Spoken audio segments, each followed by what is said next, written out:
Hey, what's up everyone? Welcome back to another session. My name is Adish और दोस्तों quickest possible update for November 2022 RTP.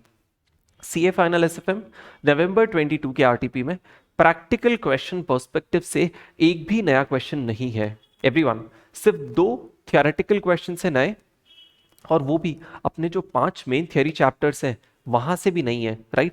वो किसी दूसरे chapter से pick किए गए थ्योरी क्वेश्चंस है, right? So from practical questions perspective, you can ignore the RTP issued by ICI for November 2022 attempt. People, और हाँ, साथ में एक और update for those who don't know, we have been providing all the fast track lectures of SFM chapter wise absolutely free of cost to you people. If you want to know how's that, आप description में दिए गए application और website पे जा सकते हैं और free में absolutely zero cost पे सारे lectures access कर सकते हैं. Thank you very much.